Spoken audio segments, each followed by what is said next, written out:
puis c'est amusant parce que j'ai lu un livre que j'ai ressenti moi comme ça.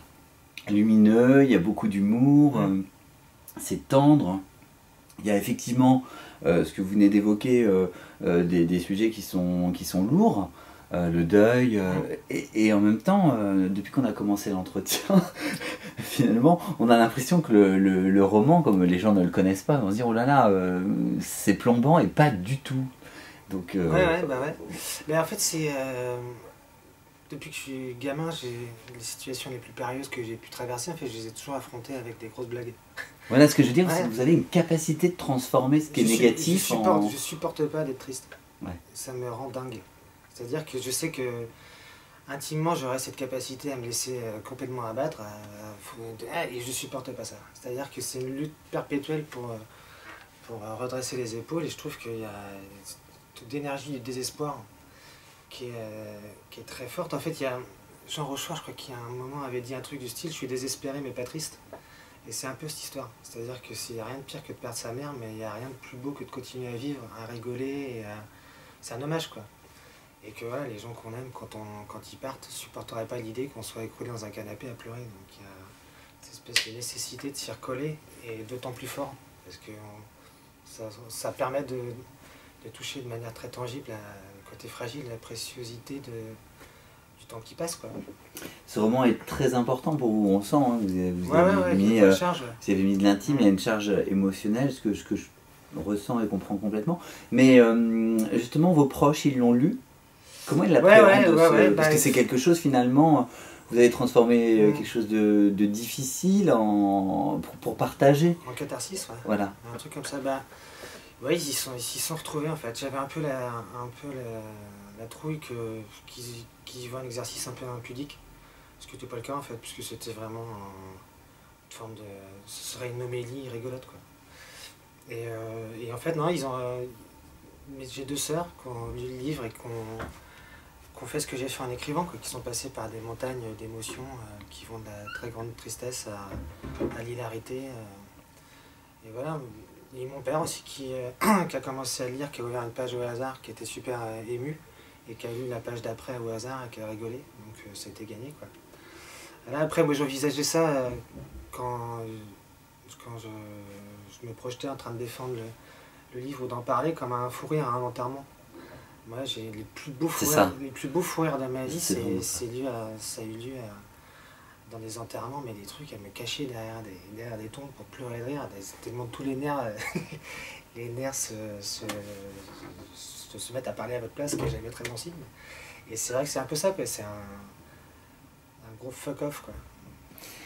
L'écriture de ce livre, hormis la charge émotionnelle, la partie plus technique, on va dire, la construction, les phrases qui font mouche, les formules, parce qu'il y en a beaucoup, ça c'est libératoire pour vous? Ouais, ça.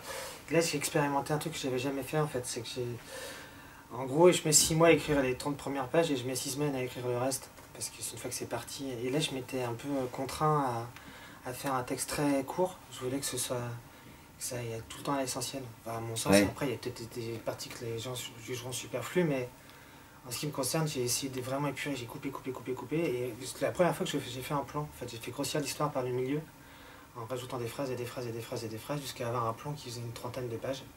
Et en fait, après, je savais exactement où j'allais, ce qui m'arrive jamais. Parce que, justement, je refusais toujours de me laisser guider par des espèces d'idées préconçues. Comme ça, je voulais tout le temps me laisser surprendre. Mais là, j'avais envie de savoir où j'allais et comment faire pour conserver un rythme de page en page. Et du coup j'ai même pas mis 6 semaines à l'écrire, j'ai dû mettre 3 semaines. Comme ça. C'est incroyable ce que vous m'avez montré. C'était vraiment beau. Parce que c'était un truc super fluide. C'est venu, pardon de vous poser cette question, vous pouvez ne pas y répondre, mais c'est venu très rapidement derrière le décès de votre maman ou plus tard? Parce que moi, pour moi, j'ai quand même la sensation qu'il faut une certaine distance. Oui, mais alors c'est très bizarre parce qu'en fait, avant la sortie de 3e, j'avais prévu je travaillais sur un autre texte qui racontait l'histoire d'un petit footballeur qui était un peu obèse, qui était un peu gardien de but remplaçant dans une équipe pourrie et qui se coupait un bras avec une tronçonneuse pour participer aux Jeux paralympiques. Et ça s'appelait À bras raccourcis. Il était génial. Et en fait, le gars était dans un petit village et tout le monde se foutait de sa gueule, machin. Et un jour, il partait dans la forêt, prenait une tronçonneuse et se coupait un bras. Et évidemment, il essayait de participer aux Jeux Paralympiques, ça marchait pas des masses. Et donc, j'étais parti écrire tout ça, j'avais tout un tas de notes sur le sujet. Et en fait, à la lumière de ce qui se passait dans ma vie personnelle, j'en ai fait un gamin et j'en ai fait un retour aux sources, quoi, plus que ça. Donc, j'avais quand même une espèce de toile de fond sur lequel projeter une histoire. Tout était à peu près prêt sur les sensations, l'espèce de tonalité, le côté un peu tragicomique que j'aime bien. Tout était un peu en place. Que vous aimez bien, que nous, lecteurs, une fois qu'on y a goûté, normalement, enfin, pour moi, ça prend, donc j'adore. C'est un peu votre marque de fabrique, c'est votre univers. Ouais, après, j'essaie de ne pas me faire piéger par ça. Ouais. C'est-à-dire que le premier livre, c'est une espèce de cri, et après, c'est rien de plus difficile que d'imiter un cri. Ouais. Donc du coup, là, j'essaie de m'accrocher à une émotion très forte qui sous-tend le roman de bout en bout, quelque chose qui m'arrive à moi pour essayer d'avoir une forme de sincérité dont je ne peux pas me décoller. Donc le premier, c'était le deuil amoureux, le deuxième, c'était la construction d'une filiation un peu imaginaire mais qui me tient vachement à cœur. Le troisième, c'était sur l'amour un peu parfait. Et le quatrième, sur le deuil. Et c'est vrai que une fois que j'ai ça, je sais à peu près où je vais, quoi. Ce roman marche beaucoup sur l'imaginaire, hein, pour moi, sur la fantaisie, enfin peu importe le mot, mais ça nous fait voyager, quoi. On est dans l'évasion.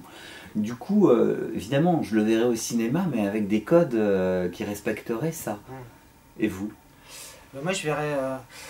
Moi, ce que j'aime en fait faire, c'est. Il y a un côté vraiment enfantin dans la façon dont je procède. C'est toujours rajouter la couche de trop. C'est l'espèce de. Je sais pas comment ça s'appelle, cette pièce de bois qu'on empile. Il y a un petit côté comme ça jusqu'à faire la pyramide la plus haute possible, jusqu'à ce que tout s'écroule. Et faire en sorte qu'elle tombe pas. Et après, c'est vrai que ça marche en bouquin parce que les gens se projettent. Parce que vous leur faites fonctionner leur imaginaire. Exactement. Après, concrétiser ça en forme d'image, j'ai eu 1000 touches en fait, de gens qui aimeraient s'y coller et machin, et en fait on est confronté à chaque fois à des vraies difficultés. À des vraies difficultés de réagencer tout ce texte, puis à prendre des décisions, parce que moi j'ai pas de décision à prendre, je fais ce que je veux, quoi. Si je veux mettre une armée de fantômes qui se bat contre des diplodocus, on y va, quoi. J'aime bien votre réponse, Arnaud Guichet, parce que ça veut dire que vous ne serez pas contre l'idée du cinéma, mais pas à n'importe quel prix, sous n'importe quelle forme, quoi. Bah non, puis je pense que ce serait pas justice à rendre au texte, puis indépendamment de moi, je pense que ça ferait des histoires un peu lièvres. Cool. C'est une super bonne nouvelle, parce que j'ai été tellement attaché à ce texte qu'effectivement, on n'a pas envie non plus qu'il soit gâché après, parce qu'il passe sous un autre support. Pour ça que je vous pose vraiment cette question. Eh bien, l'entretien se termine, c'est déjà la fin. Arnaud Guichet, un grand merci pour ce moment. On a parlé de votre nouveau roman Ric Rac, et j'invite vraiment les internautes à devenir lecteurs, parce que c'est très joli, ça fait sourire, ça fait... des fois on a le cœur qui se serre, c'est tendre. C'est vraiment un très joli livre, et puis vraiment votre force, votre valeur ajoutée, c'est que vous nous emportez dans un autre monde qui ressemble un peu au nôtre, mais on est quand même dans un autre monde, et ça c'est pas mal. Merci. Super, merci beaucoup.